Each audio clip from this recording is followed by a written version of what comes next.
Assalamualaikum warahmatullahi wabarakatuh. Halo teman-teman, bagaimana kabarnya? Semoga teman-teman selalu dalam keadaan sehat walafiat ya. Nah, balik lagi nih bersama dengan saya, Salsabila Ida Putri Sasa. Nah, pada kesempatan kali ini, saya akan membahas bagaimana sih cara membuat modul ajar.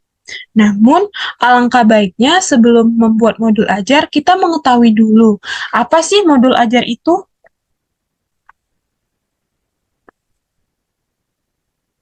Modul ajar merupakan salah satu jenis perangkat ajar dalam kurikulum Merdeka yang dirancang secara lengkap dan sistematis sebagai panduan dan pedoman guru dalam melaksanakan kegiatan pembelajaran. Nah, teman-teman pasti tidak asing dengan istilah RPP kan? Nah, modul ajar ini sama dengan RPP, hanya saja penyebutannya yang berbeda. Pada kurikulum 2013, kita kenal dengan RPP, dan pada kurikulum Merdeka, kita kenal dengan modul ajar. Nah, modul ajar ini merupakan bentuk penerapan alur tujuan pembelajaran atau ATP yang dikembangkan dari capaian pembelajaran atau CP dan dilengkapi langkah-langkah pembelajaran, rencana asesmen, hingga sarana yang dibutuhkan agar dapat menjalani pembelajaran yang lebih terorganisir. Nah, bagaimana sih cara membuat modul ajar? Nah, terdapat 4 tahap dalam membuat modul ajar. Yang pertama, menganalisis capaian pembelajaran. Yang kedua, merumuskan tujuan pembelajaran dari capaian pembelajaran. Yang ketiga, menyusun alur tujuan pembelajaran dari tujuan pembelajaran. Yang keempat, menyusun modul ajar. Yuk, kita bahas satu persatu. Pertama, menganalisis capaian pembelajaran. Nah, pada tahap ini, teman-teman harus mencari capaian pembelajaran yang sesuai dengan yang ingin teman-teman buat. Nah, saya akan membuat modul ajar Bahasa Indonesia fase C kelas 6. Oleh karena itu, saya perlu mencari capaian pembelajaran Bahasa Indonesia fase C kelas 6. Nah, CP ini mengacu pada capaian pembelajaran yang dikeluarkan pemerintah. Dan CP yang kita gunakan adalah capaian pembelajaran terbaru, yaitu pada nomor 033-H-KR-2022.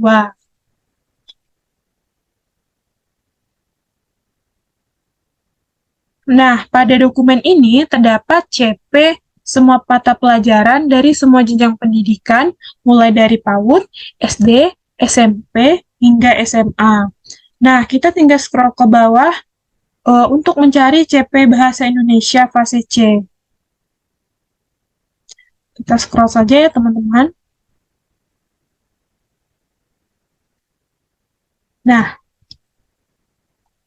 sudah kita temukan ya capaian pembelajaran Bahasa Indonesia. Kita scroll lagi.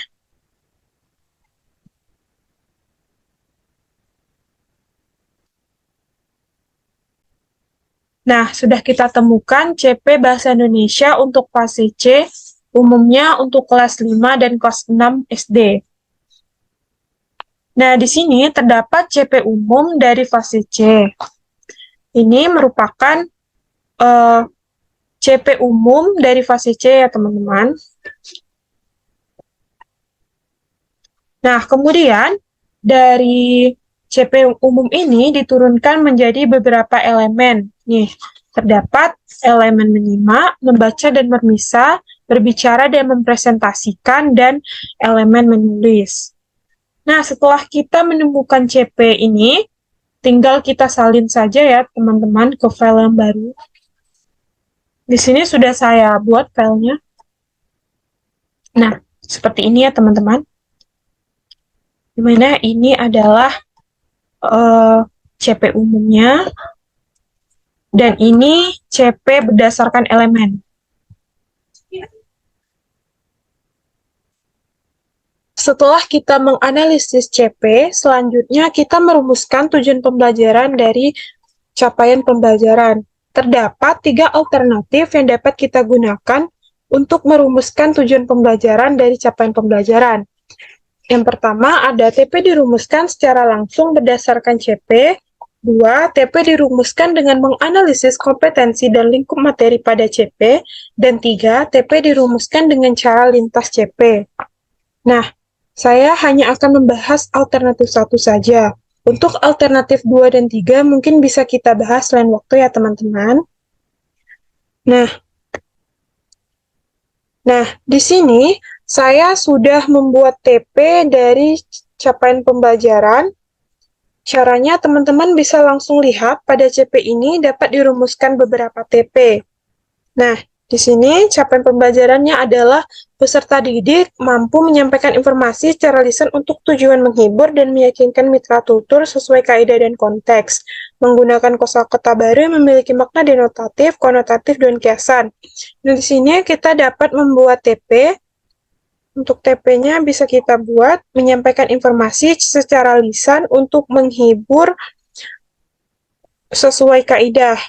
Kemudian menyampaikan informasi secara lisan untuk meyakinkan mitra tutur sesuai kaidah.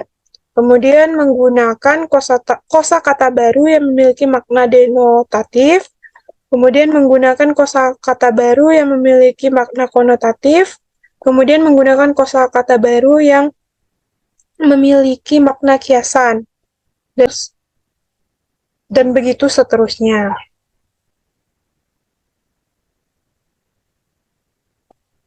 Nah, setelah merumuskan tujuan pembelajaran, selanjutnya kita menyusun alur tujuan pembelajaran dari tujuan pembelajaran yang sudah dibuat. Alur tujuan pembelajaran ini disusun oleh beberapa komponen sebagai berikut. Yang pertama, ada identitas. Kemudian yang kedua, ada tujuan pembelajaran. Yang ketiga, ada jumlah jam pelajaran. Yang keempat, materi inti. Yang kelima, profil pelajar Pancasila. Dan yang keenam adalah penilaian. Nah, di sini saya sudah membuat alur tujuan pembelajaran Bahasa Indonesia fase C. Di mana dapat kita lihat teman-teman, di sini terdapat identitas, ini merupakan identitas, kemudian terdapat CP pelajaran yang diperoleh dari capaian pembelajaran yang sudah kita analisis tadi, kemudian ini ada materi, kemudian tujuan pembelajaran yang kita peroleh dari tujuan pembelajaran yang baru saja kita rumuskan tadi, kemudian terdapat profil pelajar Pancasila, lalu alokasi waktu, dan asesmen. Jadi, ini merupakan alur tujuan pembelajaran ya, teman-teman. Nah, pada kurikulum 2013, ATP ini sama dengan silabus. Paham ya, teman-teman?